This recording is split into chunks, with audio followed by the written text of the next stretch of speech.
Welcome everyone. Welcome back. Today it's the fourth session of the Baal Shem Tov, A Life of Ecstasy with Rabbi Ariel even Mayse. I think we have the same people again, so I'm not going to do a full introduction, if that's okay with you, Rabbi Mayse. But so good to be together again. Just a reminder to stay muted if you're not actively speaking, and just remember to unmute when you want to engage verbally. You can also write questions and comments here on the chat on Zoom, or as a Facebook comment if you're watching us live. Welcome to you as well. And with that, I'll turn it to you, Rabbi Mayse. Fantastic. Thank you so much. Lovely to be here again. Lovely to be thinking together. Lovely to be spending this hour thinking about this great life of the Spirit. So just by way of review, as we gather our strength, we'll gather our ideas. We talked about the Baal Shem Tov as a figure lost in the heart, let's say the margins, not the margins of history, but lost in the shadows of history in terms of a historical figure, but one whose literary and theological imprint is, if not recoverable, in a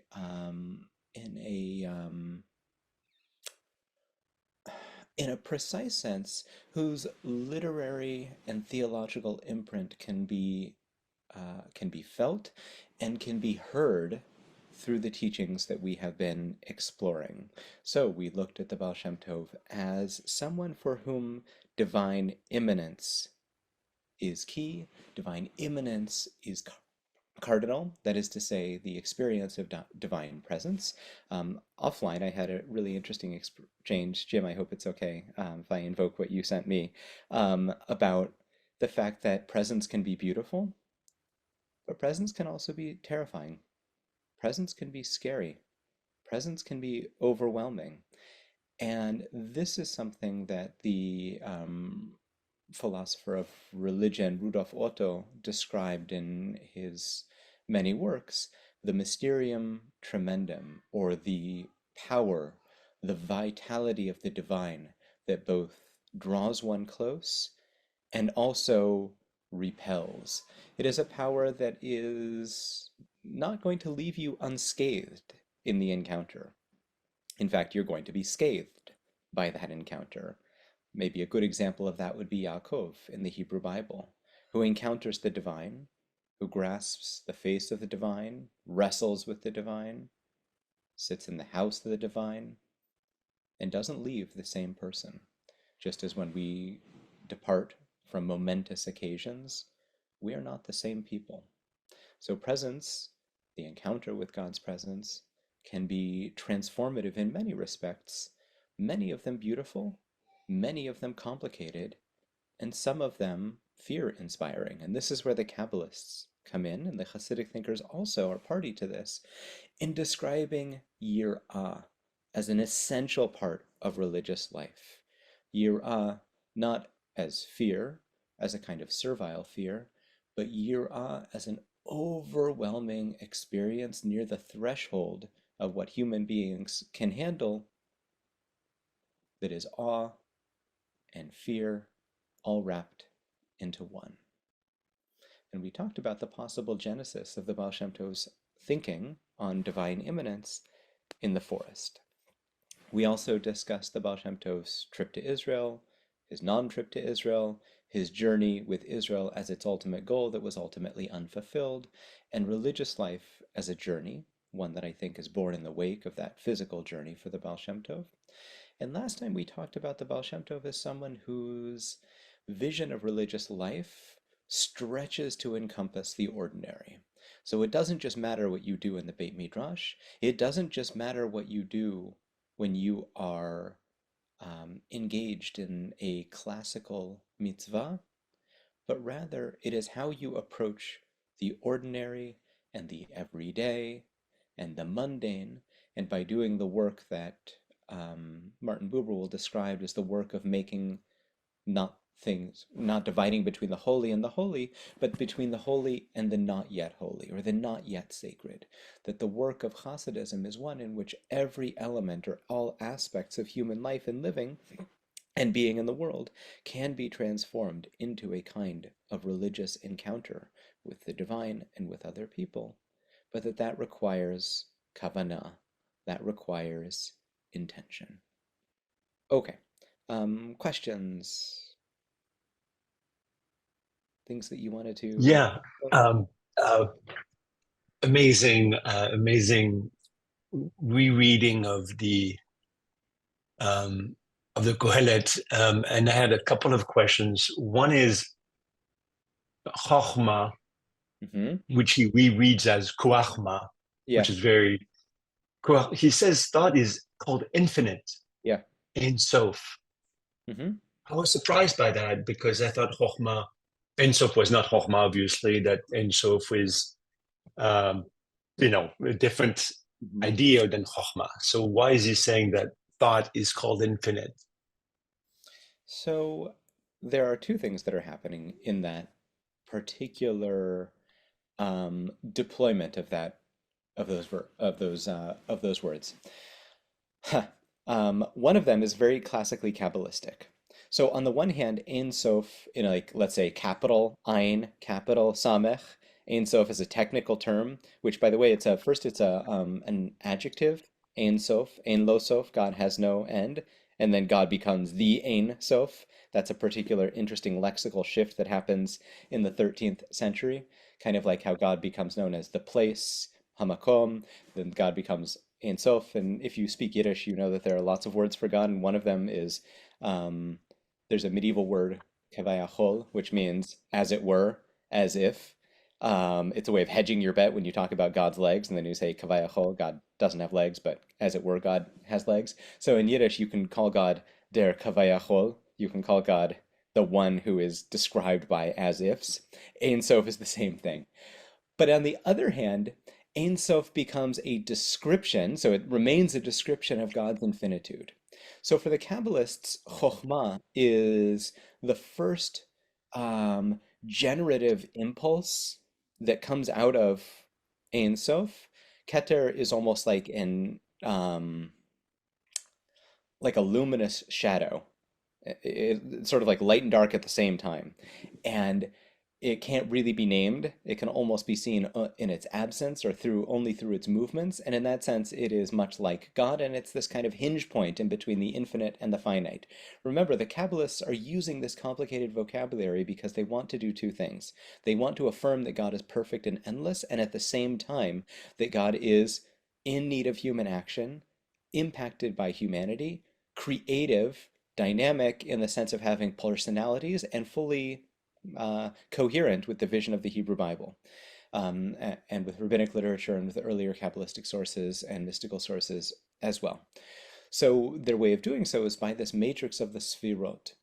And Chokhmah, while it's not Ein Sof in a literal sense, retains that property of Ein Sof in that it is the place from which all potential flows into the world.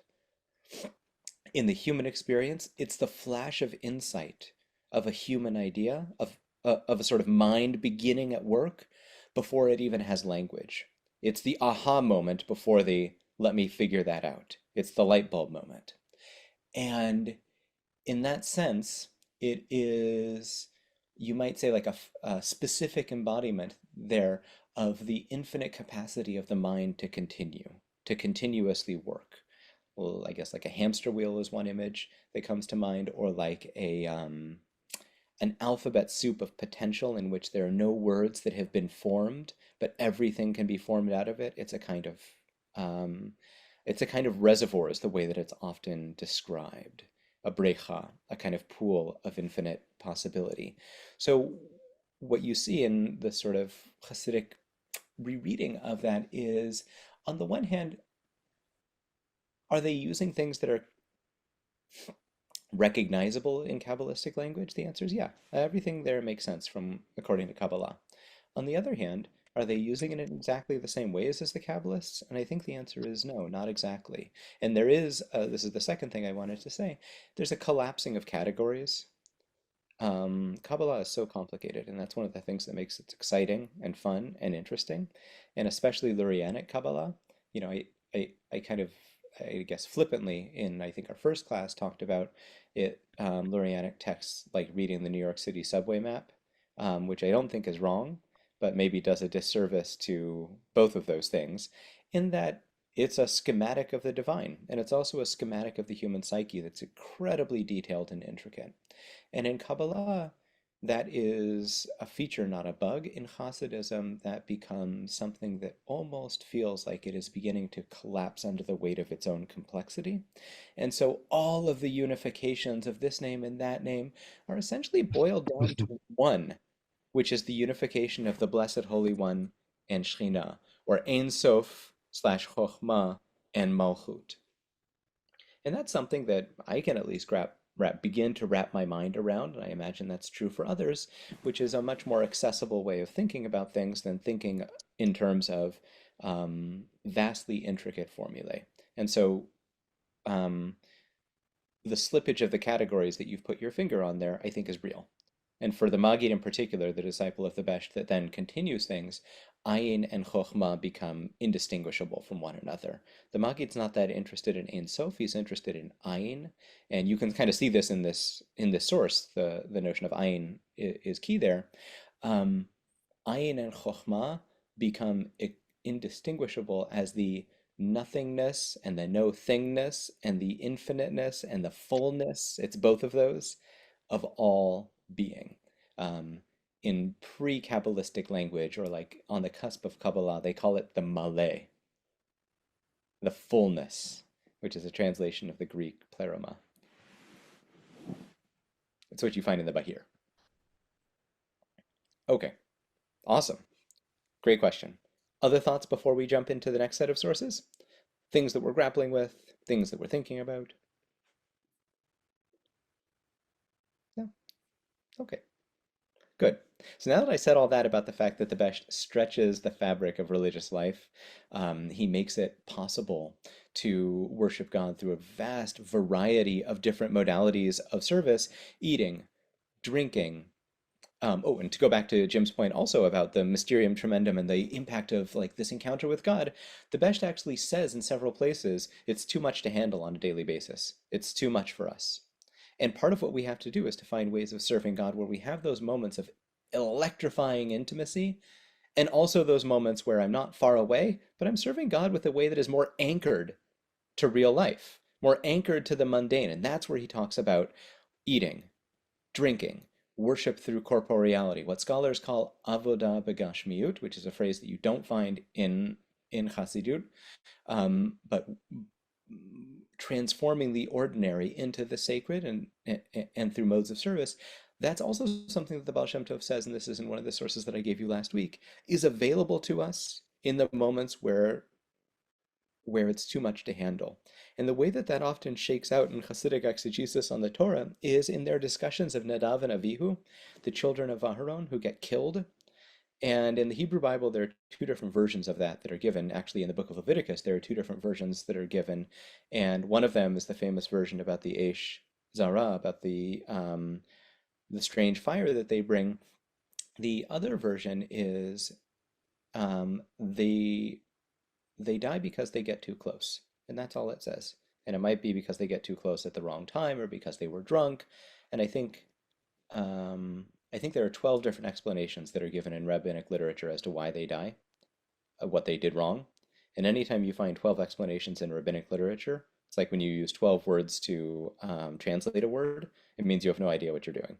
It means that they're trying to grasp at straws and figure out maybe it was this, maybe it was that, competing oral traditions, different way of reading the text, whatever it is. I think that that's actually a demonstration of rabbinic brilliance and the ability to do that. But there's another thrust of exegesis that actually begins already in the early Tannaitic Midrash that says that they die because they got too close. And like a moth drawn to the flame, we are extinguished when we get too close to God. And so presence can be terrifying, and it can actually be almost like the siren's call. It can be mortally hazardous. Beth, good to see you again. Nice to see you too. Pursuant to what you just said about all the different definitions means that you don't know what the word is. Yeah. I read this somewhere when I was a young girl, and I don't even know if it's true or not. But what I read was that Eskimos supposedly have all these different names for snow. Hmm.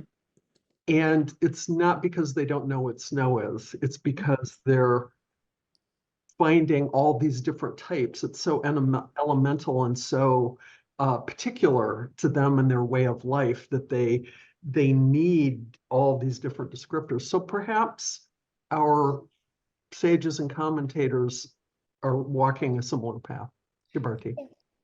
Um, yeah, so I think I don't I obviously I don't know that much about indigenous languages. I think it's not true in the way that it's commonly described, but it is true in like the idea of the word, which is like, if you look at the way that different indigenous peoples in let's say just in the continental Americas talk about trees, that's another good example of it. There are like hundreds of ways of relating to trees and describing trees, and some of the tribes actually use the word for, sorry, their word for a tree isn't based on the physical properties of the tree, but the sound that the wind makes moving through it, which I think is really cool.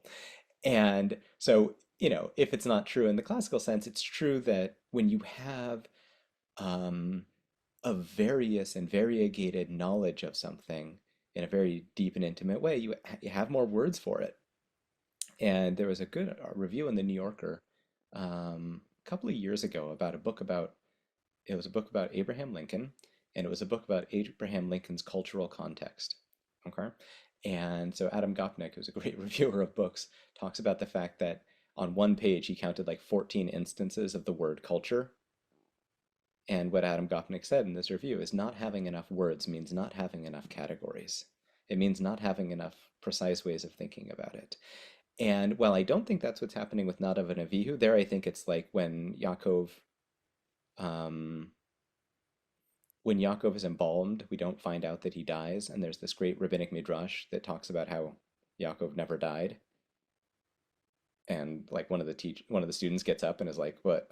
But it says he got embalmed, and the rabbi says, "Of course he got embalmed, but mikra ani doresh. I'm doing interpretation, and so whether or not he was embalmed is less important than the fact that it doesn't say that he died, and therefore this reading can be sustained. It's a possibility. I think that's what they're doing with Nadav and Avihu.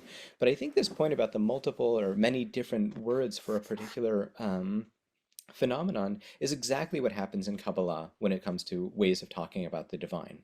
And that's that big debate between the Maimonidean sort of rationalists for whom nothing really can be said about God, and it's nutzachnu b'ni imuto. We've been overwhelmed by God's brilliance or illumination, splendor perhaps. Whereas for the Kabbalists, like they're going to go, you know, hundreds of different words and hundreds of different ways of talking about God.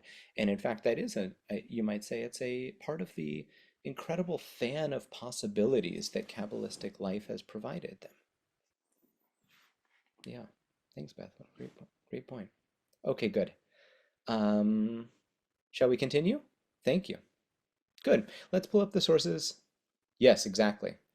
Shekhinah is described as the rainbow, both because she holds it all, because Shekhinah holds it all. I'm speaking to Stephen's point in the in the in the chat, and because there is this unlimited number of words that can be used to describe Shekhinah. So anytime you get these images that feel almost like polyphonic, it's just folding one image after another, after another, after another, that's a good indication that we're talking about Shekhinah. And I, sorry, I Yeah. read something about Shekhinah that is really beautiful. About one of the ways of thinking Shekhinah as Olam Adibur. Yeah. You are saying about the letter, Yeah. the matter, letter. No? Yeah, well, I think your point is a great segue into what we're talking about today, which is the religious capacity of sacred language. And one of the great innovations of Hasidism, or at least one of the great, if not innovations in the sense of it was never talked about before, is that they have a different approach to language in which prayer itself becomes divinity. And that's not in an abstract form, that's in the power of language. So Shekhinah is indeed called Olam Hadibur, she is called Malchut, she's called a bunch of other things in classical Kabbalah. But the way that that manifests in Hasidut is that when you speak a word, that word is a vessel for divine presence. And if you enter into that word, you have come to stand in God's presence. They then make a second move, which is that they expand the category of what we call Lashon HaKodesh, Hebrew, the holy language, to include all human language. And And you can see that as consonant with the move that they just did about worship through corporeality and the way that uh, they expand the world. So Shekhinah is Olam Dibur not only in the sense of when I pray, when I study, but also every time I speak, it has that possibility. And the verse that they often quote there is God's voice is heard in human interactions, Ka'asher ish yadaber el re'ehu, which means two things. One, it means as we are talking one to the other, when we speak, God's voice is revealed. Martin Buber gets it exactly from those sources. But Ka'asher ish yedaber el re'ehu is a quote from the Hebrew Bible talking about God's relationship with Moses. And it's unique in that sense. So, like the usage of that phrase in Hasidic sources means that when they talk about it, they're trying to draw your eyes back to the book, the description of God and Moshe, which is to say that when you speak those true words that come forth from the heart, that's revelation. yes. God is And silent till you begin to speak. and about that, sorry, only to add something. Yeah, I think a very beautiful article. For sure, you know about Raquel Elior. Write a very beautiful article about Best and Joseph Caro. yeah, yeah, that's a good one. How beautiful Raquel Elior said about how many things that the Baal Shem Tov speaks is like Joseph Caro speaks Yeah, about the divinity speaks with him, the Margita, he speaks with him. He say a lot about the Shekhinah, the Torah. yeah. But what I think is so true, Yosef Karo, who is the author of the Beit Yosef and of the Shulchan Aruch, one of the other things that Yosef Karo literally did in his night job, if not his day job, was he spoke with the spirit of the Mishnah. The spirit of the Yes, Mishnah spoke through him, and the more he would study and the more he would recite the Mishnah through this kind of oral quality, then Shekhinah would begin to speak through him, and then he has this really interesting dream journal of I guess it's not a dream journal, it's of mystical experiences that are halfway in between and waking states. We would call it something like biphasic sleeping because he gets up in the middle of the night or doesn't go to sleep and has these interesting encounters with the divine. Um, so, yeah, I think that is resonant, and I'll use that word intentionally with what you find in Hasidism. On the other hand, for Yosef Karo, that's hidden in a room all by himself, speaking with the divine. This is for sure. And it's mostly religious language. And what does she keep telling him? What does Shekhinah keep telling him? You're lucky I came today, but I'm not going to come tomorrow if you get too much sleep, or if you eat too much, or if you don't do yes, this, or you don't do exactly. that. And it's the exact opposite in Hasidism, which is that it's through the interactions with other people that you begin to hear God's voice. And it's not through denying the body, but through transforming and uplifting the body. So I was once giving a talk actually in Jerusalem about language and Hasidism and this and that, and Rachel Elior was in the audience, and she listened very nicely and was like, "This is all great, except it all comes from the Baal Shem Tov." And she gave me a couple of interesting references. And a couple of years later, she came out with this two-volume book that's like 950 pages on the Baal Shem Tov, which I think only exists in Hebrew, but is a real tour de force of erudition and insight. Characteristically, she's an amazing scholar. I've learned so much from her over the years. Okay, good. So let's Thank you continue. very much. Yeah, please. Can keep the comments coming. This is so great. I love being able to discuss things. Um, Session 4, study, prayer, devotion. Okay, good. Does anyone not have it? Evie's been dropping it in many, many times. Particularly appreciative of that. Thank you. Um, one, in just a second, I'm going to share my screen just for a moment, but it's good to have the sources in front of us. Um, okay. So we've talked about the Hasidic approach to, let's say, ritual. You're going to see a good instantiation of that, good manifestation of that in this source. Can I ask someone to read the very beginning source, if you perform a commandment?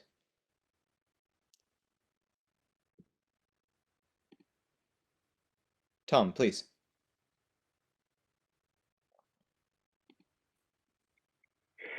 If you perform a commandment and with perfect faithfulness, you Mm-hmm. will become attached to the Blessed One through that action, as it Mm-hmm. says, and you shall cleave to God. This is the ultimate aim of all Torah and the commandments. When one connects their mind to God, all 248 limbs and 365 sinews follow that thought. I heard this clearly from the mouth of my teacher, the best. You are present wherever your thoughts are completely. Cool.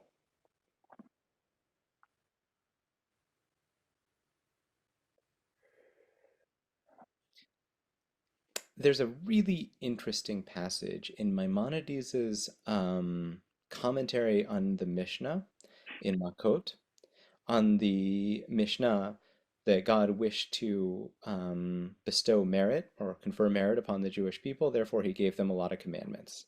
That's what the Mishnah in Makot says. Ratzah Kadosh Baruch Hu lezakot et Yisrael lefikach hirba lehem Torah u'mitzvot. Um, and the passage there Maimonides writes is, why is it such a great gift to have many commandments? And he says, because the odds are that you'll actually get one right. And then he says something else, which is that when you have 613 commandments, you can actually achieve the ultimate aim of all of them through doing one commandment.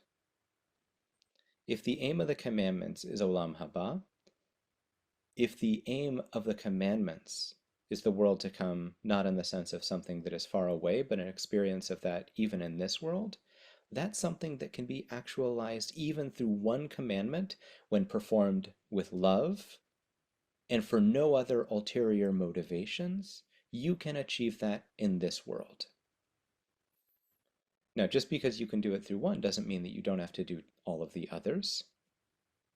It's also the case that that's a hard passage to square with the descriptions that you find in the Guide of the Perplexed, for example, about how the mitzvot all have their own particular purposes, even in broad strokes of completing the body and completing the soul and creating a stable society and things like that. On the other hand, if you take Maimonides' understanding of the commandments as having a kind of instrumental value, their tools, their means to an end, it does make sense. Now, it's interesting that Maimonides doesn't include that principle, which he calls a big principle of faith. That's what he calls it in the Judeo-Arabic. He doesn't include that anywhere in the Mishneh Torah. Now, it could be that he recanted. It could, because he writes the Perush Mishnah, his commentary on the Mishnah, early in his life. It could be that he was alert to the antinomian potential of that, and it could just be that he felt like that was occasional and was tied to the verse and to the Mishnah, and not particularly relevant. It's not exactly clear why he doesn't continue to develop that idea. On the other hand, I haven't done an exhaustive count of this, but I would say this is probably in the top 3 passages from Maimonides quoted in Hasidic sources. And I don't think that's accidental, because it fits so well with their understanding of the mitzvot. If you do a commandment, here we're back in our text, with ha'amana shlema, could be amunah shlema, they have 100 different words that they slip in here. With hit lahavut is another common one. If you do it with passion, or if you would rather, we can use the Greek. If you do it with this kind of erotic energy, of which, sexuality is only one articulation, but you do it with this kind of yearning for intimacy. Another one that they slip in is if you do a mitzvah besimcha, with a great sense of joy. Through that, you become attached to the divine. Through that action, you reach divinity. As it says, ufo tidbak, and this is what it means to cleave to God. And then, this is the tachlit of kol haTorah and hamitzvot. This is what it's all about, dveikut. So for Maimonides, it was the world to come, which again, for Maimonides, doesn't mean sometime in the future, but something that's accessible in the present. For the Hasidic thinkers, everything is about dveikut. Everything is an opportunity for that. So we have lots of mitzvot, and you have to do them all. On the other hand, they're all actually about something, and it's reaching for that divinity that is the heart of every religious activity. Then it goes on, and do you remember the source that we were just talking about, and Gurval, I think your comment tied us back to this question of mind or mindfulness, or however we want to think about it. When you connect and bind your mind to the divine, here the word is machshava. Machshava and chokhmah are not always interchangeable. Machshava is this complicated term that includes both chokhmah and bina. But let's just say when you connect the intellectual realm through the power of action, then what happens? You know, the 248 limbs and the 365 sinews, which I think is a what you'd say in Aramaic, a lav davka number. I don't think we're meant to go like to a human skeleton and count them up. It's trying to get to the number 613, obviously, but it's saying, right, and this is something that goes all the way back to again to the Gemara in Masechet Makot, this number. It's saying that when you connect your mind to God, every single fiber of the human body also becomes bound to the divine.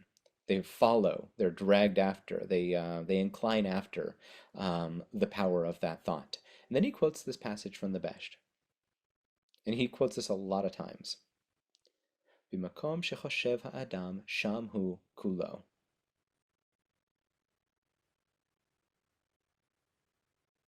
It's a great source. You'd love to hand it to Husserl. Love to hand it to like the great phenomenologists of the 20th century. It's also a source that I think is deeply rooted in contemplative traditions. You are present where your thoughts are, completely. That could be two different things. That could be when I'm thinking of God, I'm not home in my body. When I'm thinking of God, I'm not home. I'm not here with other people. It's not the way it's usually deployed. That's not the way I think the Baal Shem Tov meant it. I do want to draw your eyes to the fact that that particular teaching from the Baal Shem Tov, that one line, do you notice how it's been embedded within a different teaching? Everything else there is Rabbi Yaakov Yosef of Polnoya. I don't think they contradict one another, but they don't say the same thing. The passage from the Mezhbizh, that one little line, Adam Sham Hu Kulo, wherever you're thinking, there you are. It's sort of like a cogito ergo sum, but in a different way. Wherever you think, there you are. That's it. That's what you got from the Mezhbizh. And Rabbi Yaakov Yosef of Polnoya, good rabbinic scholar, is like, yeah, of course that's about the mitzvot. Of course that's about the power of the commandments. Which I don't think that the Mezhbizh would have said, no, that's not what I mean. But we'll see in a letter next week, he might say, that's not all I mean. That's not all I mean. Yeah, Tom. You're on mute. Come off mute. Oh, Tom, just make sure to unmute first. We have to hear your words. Okay, thank you.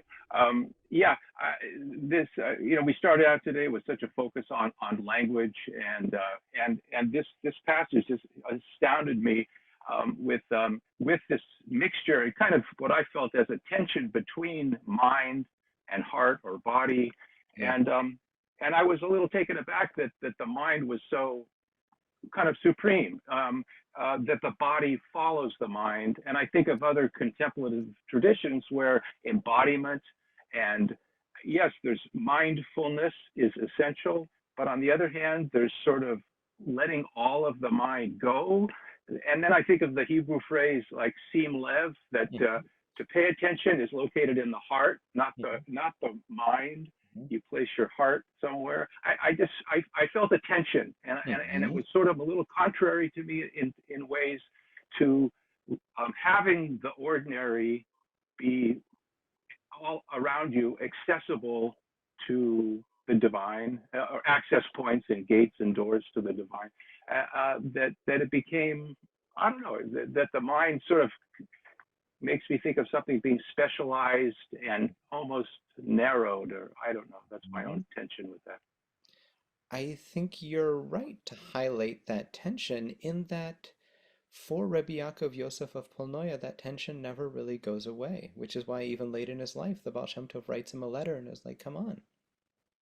It's not about mind-body dualism. He doesn't use exactly those words, but it's actually about a kind of holistic framework for religious life. That's why I think this passage from the Besht, on the one hand, you could read it as the most mind-body like disengagement. You're present where your thoughts are completely. It has nothing to do with the body. It's all about the mind. And I think that's not how Rabbi Yaakov Yosef of Polnoya reads it, but he kind of reads it that way. The mind is the engine that drives everything forward. For the Besht, I think that's not the case. And remember the source that we saw last week about the power of the mind as borne out through the body, and the body as a vessel for the connective work that the mind is making possible, and vice versa, that if you don't have the action, you don't have the mind. And so, b'makom shechoshev adam shamhu kulo, you're present wherever your thoughts are, is not just about, or is not at all about, the way you can allow your mind to drift away from what the body is doing, but really the opposite. You have to be mindful of your action. I think that's exactly what the Besht would have meant. But I think you're right to pick up on that tension. That's one of the things that makes the legacy of the Besht so interesting. And the reason that I wanted to point this out to you here is that we're trying to understand the religious and theological legacy from the earliest sources, from someone who wrote them down, but he sandwiches them in ways that are that are not how do I say this? They're not always parv. They're actually doing interpretive work, and it would be like if we had nothing from Abraham Lincoln other than what his cabinet said, or I guess I'm thinking about Lincoln today because of Adam Gopnik, and all we had was like the people who were around him that wrote down what they thought they had heard, or what they wanted you to know that they had thought they heard, or something like that. Now it's going to change in just a minute because we're going to get to something that the Besh wrote. Or did he? um, Beth, do you want to come in on this? What I was thinking while Tom was speaking, where my mind went in first encountering this phrase, you are present wherever your thoughts are completely, I immediately went to imagining all the embodied knowledge that I have, all the experiences, everything that I hold within my body, especially in my hips, especially in my belly, especially in my throat. And it's an interpretation. This is me taking this quote from the Besht and applying it to what my personal guiding principles are for how I explore myself. Yeah. Just like immediately going straight to, oh, he must mean like this thing that I do. Yeah. Well, okay, look, we were talking about Maimonides, Maimonides, right? Like the Besht is one of these characters, and especially with an aphorism like this, it's hard to get behind. But what you have to do is to say, I mean, I don't have a whiteboard here in my house, but I have one at school, and I often, when I'm building an intellectual portrait or something like that, I put these kind of things onto note cards and I pin them up on the wall and I try to see like what's the constellation of ideas that we're seeing here, and are there outliers that feel like they have nothing to do with the others, and if so, are they variant traditions, or is there something wrong here, or is there some way that we should understand them? And so a quote from the Besh that is talking about a kind of mind-body dualism wouldn't really make sense, given that I think the thrust of his teaching is something else entirely. I Is this what he means? I don't know. I don't know that this was the original intention, but I think that um, the possibility of a source like this to work with something like what we call somatic knowledge, or like the body scan, like this is very much, I think, consonant with that. And actually, like when the Besht, and we will talk about this more next week, but when the Besht dies, one of the longest stories that we have in Shiv Besht is the story of the death of the Baal Shem Tov. And it's really long. And one of the things that's so striking about it is that the Besht is, he uses it as a teaching moment. And he talks about the breakdown of his body and what's happening in spiritual and in physical terms. And the notion that the body is a site of knowledge and awareness and wisdom and divinity is really key to his work, both as a mystic and as a healer. Remember, that's his day job and his night job. He's a healer. He's a healer of bodies as well as of souls. And the verse that often is deployed in this context is Mi besari echze Eloha. From amidst my flesh I will behold God. And that's a verse from Job, which means something very different in that context. I invite you to go look it up. But for the Besht and for the others, it means the body is a site of revelation. Okay, good. So go on to page, well, it's right there on page 1. You see Igeret HaKodesh, a letter by the Besht. I haven't translated the whole thing for you. I will send you a full translation of this, but I wanted to show you, hold on, here we go, just before we get started. This is the text that will have the full translation. Everyone see it here? Okay. This is the kind of thing that drives scholars up the wall. We have a letter of the Besht written to his brother-in-law who lived in Israel, who moved there around 1747. The Besht wrote it. I don't think there's any denying that. And it's a text that's quite remarkable, and we'll see at least some portion of it today. And he talks to his brother-in-law in very forthright and frank terms. And it's a letter that didn't go to Israel. It actually, the Besht gave it to someone. That person tried to go to Israel, didn't make it to Israel, stayed in Eastern Europe. And then the letter is published in 1782 for the first time. And for obvious reasons, it is a beloved text in the Hasidic community, and it's a beloved text for many. What was particularly interesting was what happened when different versions of that letter began to surface. There are now 3 versions in this.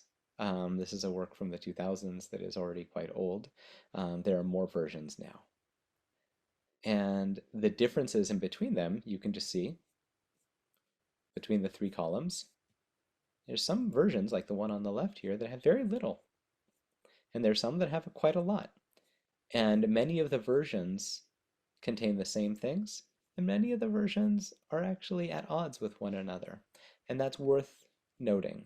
But what I've given you here is the core text of the version as it's published in the book in 1782.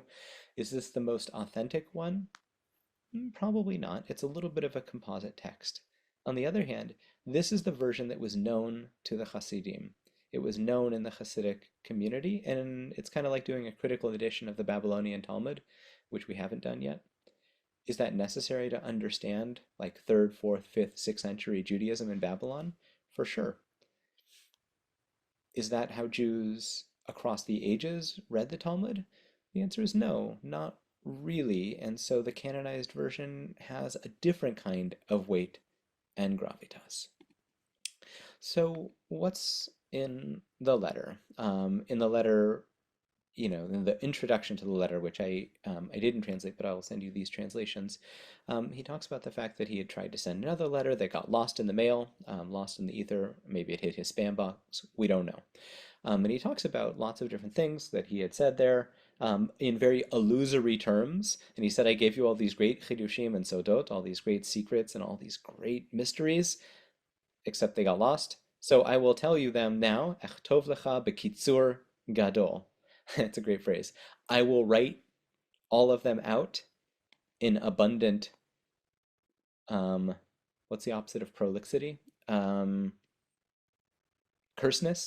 I'm going to write to you in extremely compressed form. So what you get isn't going to be everything. And the Besht says, Berosh Hashanah, in the year of Takaz, in the year of, it's not clear if he means 1746 or 47. I think he means 46. Asiti hashpa'at aliyat haneshama. I engaged in an ascent of the soul. I engaged in an ascent of the soul. Well, remember we talked about Enoch last time? And the Enoch literature is the one who goes up, up, up, up, up into heaven. And that gives rise to this thing called the Hechalot literature of going up into the heavens, or the Merkava literature of the ones who wish to gaze upon the divine chariot. So that doesn't end in the 5th, 6th, 7th centuries of the Common Era. And we have an entire literature of people who go up into heaven and go up into the Garden of Eden, and they have mystical experiences there. We have texts from Isaac of Akko describing this. A colleague of mine who teaches at the Hebrew University, Avishai Barasher, has written a book called Heavenly Journeys to the Garden of Eden, or something like that, which is all about the medievals' attempts to understand how to get back into the Garden of Eden. And you'll see this is kind of what happens here. This is a technical term too, Hashbat Aliyat Neshama. That's using the name of God, a shavua. It's using a kind of adjuration to ascend into the heavens. It's something that we have from many different sources, and the Besht continues that. Okay, and so what does he see when he gets there? Dvarim niflaim. He sees wondrous things, strange things that he had never seen.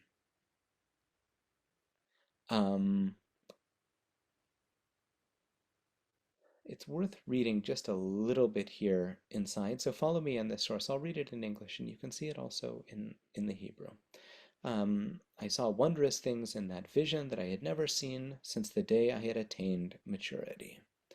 That which I saw and learned in this ascent is impossible to describe or to relate, even from mouth to mouth. Afilu pe el pe. Even as a kind of oral tradition. And this is another, Jim and I had another interesting point of conversation here about oral communications that surround Hasidic sources, and how what we have is kind of like the schematics of a religious movement that also had an enormous number of oral traditions, some of which were written down, some of which were never written down and died in the Holocaust, and some of which are more or less intact but are passed on only within those communities. And there's an enormous amount of material that comes along with this that was always oral. And Hasidism is really driven by a kind of oral culture. That was true of the drashot, that was true of all kinds of instruction. And the books are not an afterthought, but the books are at best an embodiment of the teacher's charisma, and at worst, utterly off the mark. There's an old story about someone who goes from the early Hasidic community, goes to Lithuania, and he goes to the mikveh, and all the people from that town sneak in, and they try and rifle through his stuff to see what kind of Hasidic writings he has with him. And he gets out and he's like, guys, you think I would bring writings with me? In our community, we don't bring the writings in a book. We bring them in our heart. And I don't think the historicity of that story needs to concern us. I think the point of that story is well taken, which is that in Hasidism, the spiritual messages are not conveyed in writing, or at least not primarily. And does that make this a particularly thorny task for us? Absolutely. As historians and as people who are looking to Hasidism as having something to offer, that makes things much more complicated. That's why Martin Buber, when he is, doing his Hasidic thing, ultimately it's the stories, the kind of oral traditions that are much more interesting to him. And I think that's a particular choice and not necessarily a bad one. Okay, so back to this, the Besh says, I can't tell you even face to face. You know, in a mystical text, when they say, and language cannot even talk about it, and I can't talk about it, I'm never going to be able to talk about it, you know what's going to come next. A whole lot of descriptions. Yeah, and that's what the scholar Mark Sells has called, Michael Sells, sorry, the mystical languages of unsaying, which is a fancy kind of complicated way, imitating the mystical sources on his own, of saying that what you find in mystical sources is that they say one thing and then do the opposite.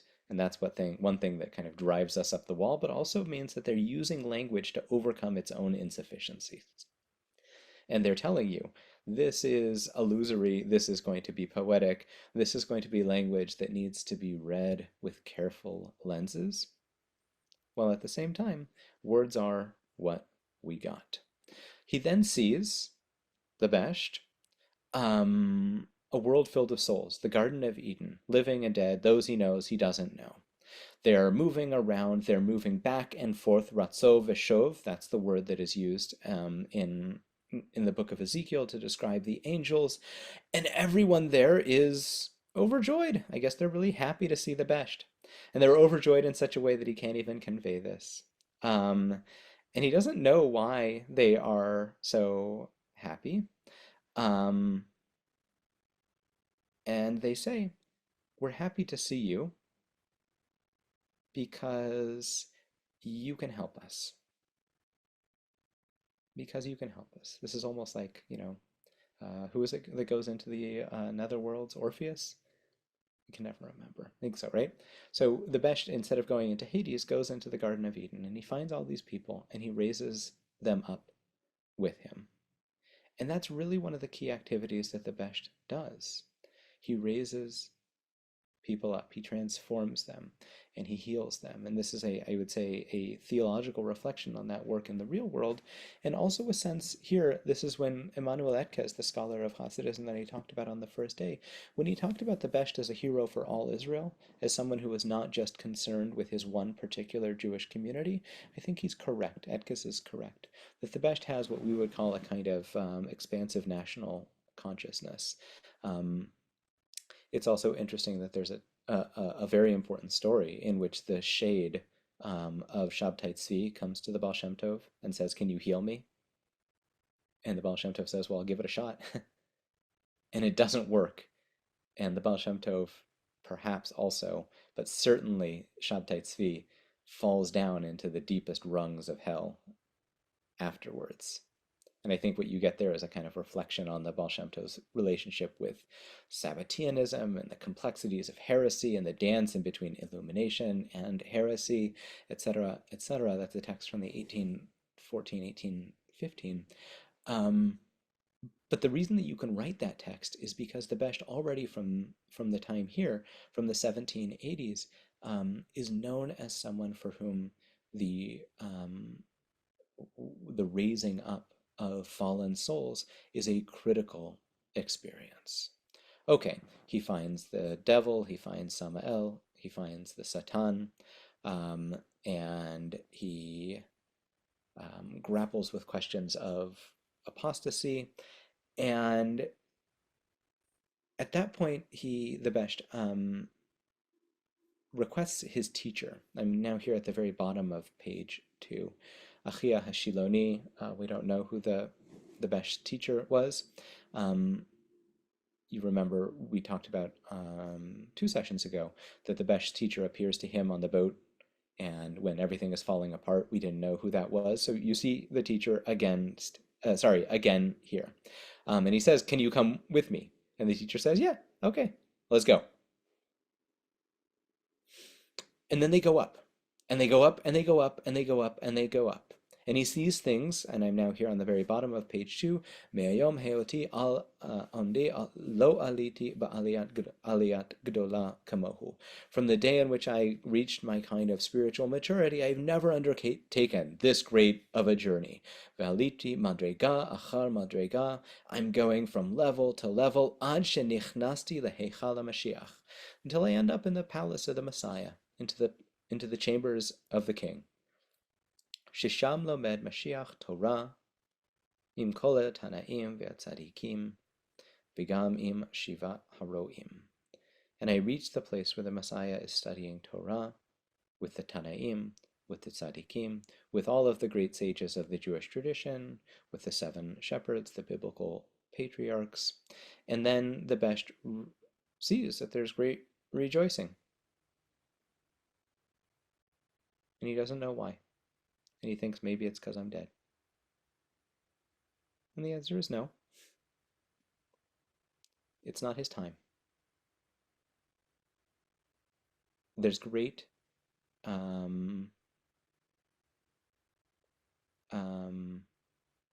rejoicing in the heavens when the Besh does his work in this world. And then he asks the question that we might all ask the Mashiach. Ematai ate mar. When are you going to show up? It's a question that seems to get more pressing as the years go on. Veheshivli, and the Messiah answers, Bezot teda, zelechaot. This is how you're going to know. Beit shiyit parsem limudcha v'yitkale ba'olam v'yafutzu ma'anotecha achutza ma shelimadati otcha v'hesagda. You will know that the Messiah is coming when your mode of study becomes well known in the world, becoming revealed. And when the well springs open up outwards, that which I have taught you, and that which you have understood.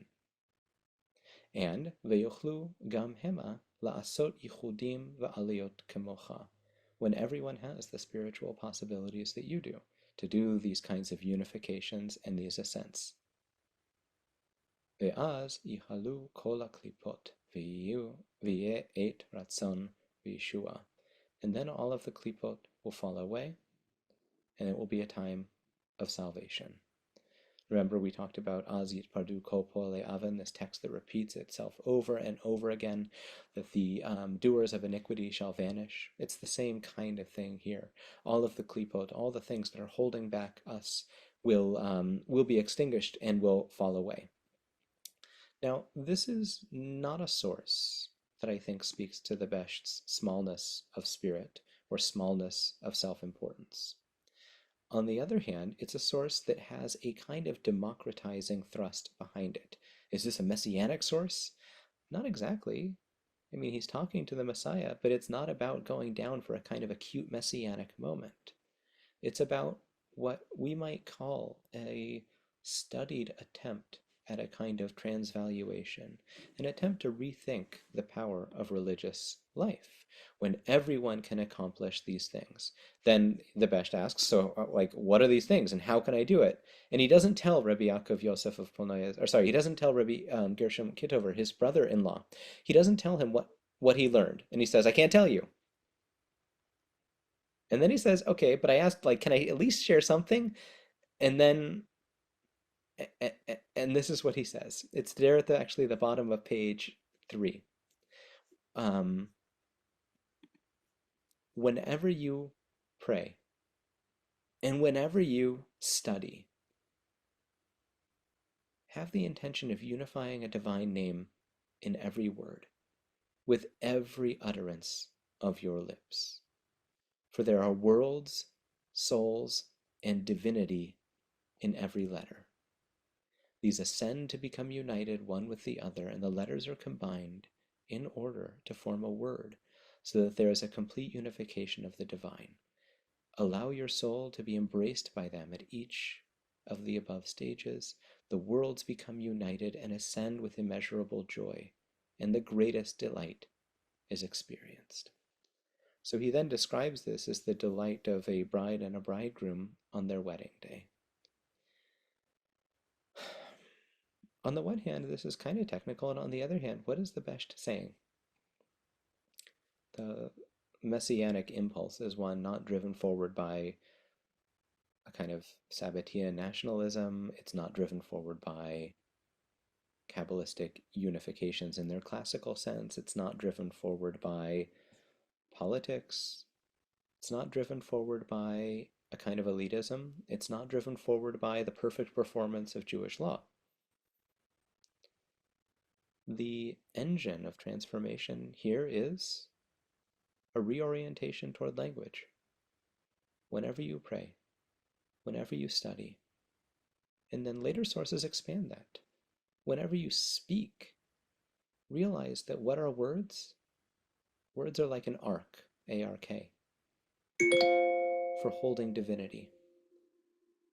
And that power of language as a sacred vessel becomes revealed, becomes actualized, becomes manifest, becomes experienced. When you bring that sense to presence, when you bring that sense of presence, v'tichlol nishmatcha imahem, allow your soul to become enraptured in them, wrapped up in them, held within them. So when Rabbi Pinchas of Koretz, the disciple of the Besht, says, "Ha'olam sfurim shemit palalim lifnei hakadosh baruch hu," the world thinks, the people think we pray before God, uve'emet eino ken, but really that's not how it is. Hatfilah hi etzem elohut mamash. Prayer is divinity. This is what he means.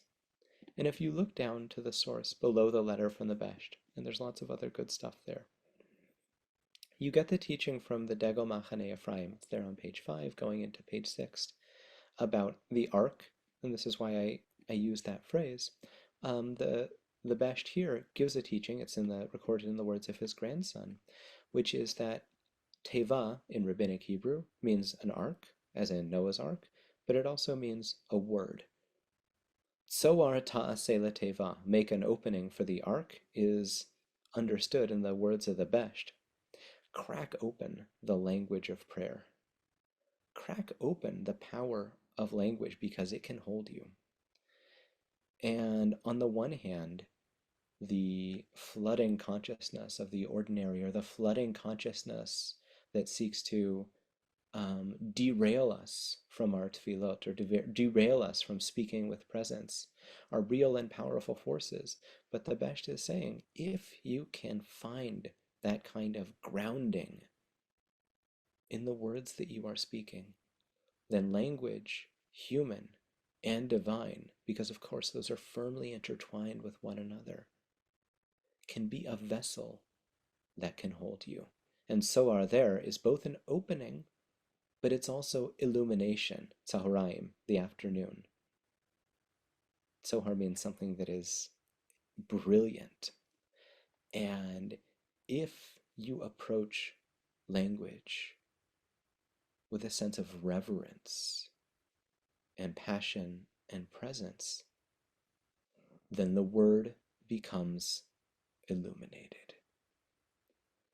And that's true of the words of prayer, and that's true of the words of study.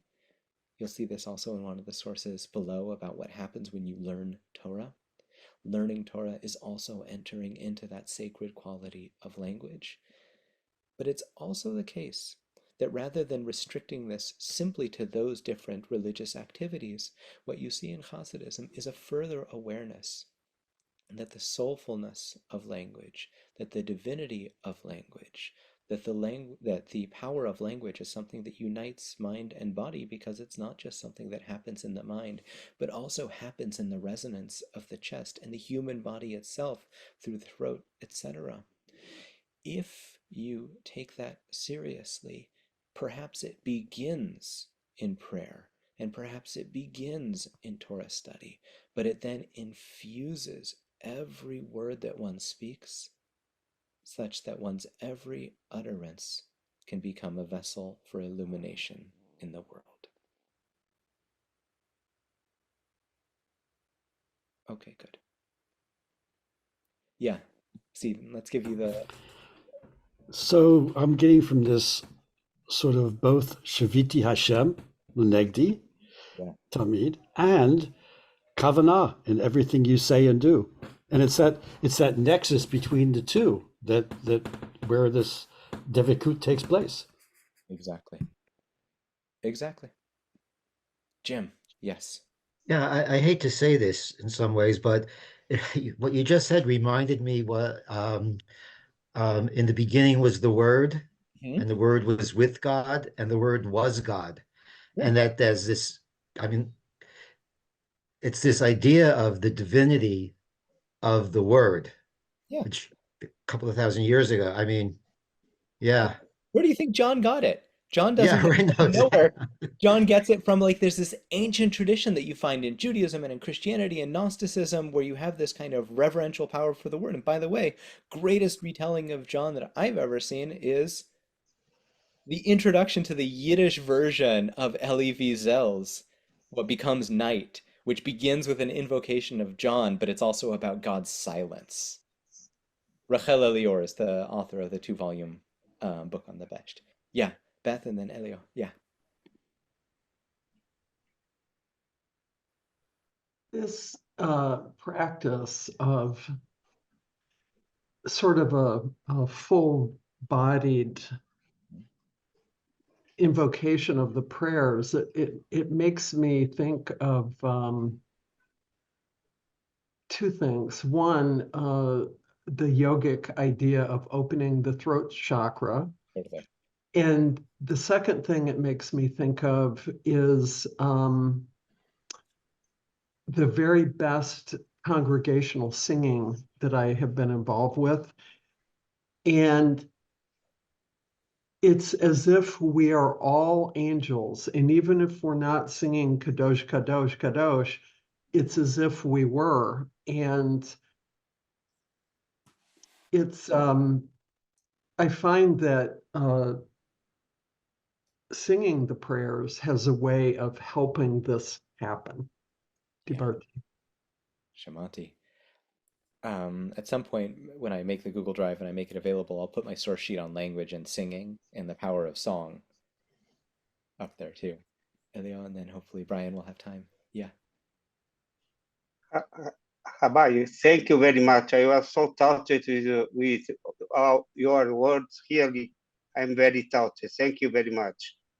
But I want to speak that this kind of Mashiach is totally different about the Chabad Mashiach. Chabad Mashiach said they have to come now. It's totally different. It's not the same. Yeah. So I mean, they use this text. They love this text because Vayafutsu Mayonotecha Achutza means that you have to translate, the Hasidic sources into every language, and it's getting out there and doing outreach or inreach or however you want to talk about it. And this is a text that's much beloved in that community, and I think it motivates a lot of wonderful things. It also motivates a kind of messianism that is complicated, and I have very deep complicated feelings about. And I think that at its core, this is a source that, scholars talk about the neutralization of messianism and Hasidism. I don't think it does that, but I actually think it's like here, I'll quote another source from the Me'orei Naim, from the intellectual grandchild of the Baal Shem Tov. He says, Mashiach comes from the word mesiach, or to speak. And he says, like, every time you have a moment in which you have authentically communicated and you have done this work with language, that's Mashiach. Mashiach is there. There's a little messianic moment. And it is, like the notion of paving the way to the kingdom of God through human language, step by step, brick by brick, is something that removes the kind of yearning for either a messianic figure as a kind of like almost deus ex machina who comes at and redeems everyone. And it also, I think, tamps down a kind of ardent messianism that was particularly common in the 17th and 18th centuries and tries to help it become rooted in the deep inner work of the individual while also understanding the national implications. Okay, Brian, you have the right Dibura Acharon. Thank you so much. Just a quick question following on from that. I found so powerful this image of walking into the palace and seeing the Messiah studying the Torah. And again, coming back to that idea of the democratization of this messianic impulse. And it's such a liberating image, I think, that you can do this too through study. and through speech, and that this will hasten the work of the Messiah. That's an extraordinary image. I just wonder if there's anything more you could say about that image of the Messiah studying the Torah with others. This is the Jewish vision of the world to come, which is one in which the Torah and the palace of Torah is the place that we go, right? Like, cultural understandings of the world to come tell a lot about the cultural values, and Valhalla tells you one thing, and the Jewish vision of Valhalla is like the Beit Midrash. And some versions of that are the people who are really smart get to go there, or the people who studied a lot, and everyone else gets up like, either you're in the fires of somewhere else, or you're kind of like wandering around or things like that. There's another version of it though, which is really the reason that we talk about the future study hall is built out of the skin of the Leviathan, out of the skin of this mythic animal, is that it can stretch, and it stretches and it stretches. It's like Big Tent Judaism 101. And there's this sense that in the Beit Midrash, it can hold it all, and it can hold us all. And the place that we find in the world to come is obviously related to how we have chosen to live our lives here. But on the other hand, I think one of the things that's so interesting to me about Hasidism is that it retains that sense of, there are things that can't be spoken and things that can't be said, and we can't reveal everything, and even the elites are going to have this and this, and there is that kind of, if not elitism, really a sense of the stridations of a religious society, while at the same time a deep impulse to say, how do you do this work? Tichlol nishmatcha v'diborecha. Speak with soul. Let yourself enter into the words. That's all you need. Okay, Evie, are we at time? Do we have to get out?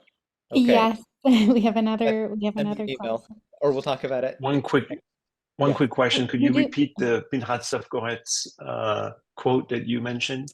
Sure. The world thinks that we pray before God, but in truth it is not such. Prayer itself. I can put it on the source sheet for next week, so you'll have it. Thank you. And I just want to make sure, one quick question. Justin, did you get an answer for who was the author for the 2-volume best work? Did you get an answer for that? Yes, Ariel said Okay, that you're good. right away. Perfect. Okay, sounds good. Thank Thank you so much, Rabbi Mayse, and thank you so much to everyone who joined us, not only here on Zoom, but also on Facebook Live. Starting this Sunday, we have a class with Rabbi Silber, who will be teaching Mishnah in depth, Masechet Nedarim, at 1 p.m. This class is a continuation of the previous Mishnah in depth classes, following the Mishnah Yomit schedule. And also, we have a class starting about now at 12:30 p.m. Eastern. Discussions on the parasha, weekly shiur with a rotation of teachers. This week we have Daphna Nitzan, and I hope to see you there. So, lehitraot for now. Thank you. Bye, thank you.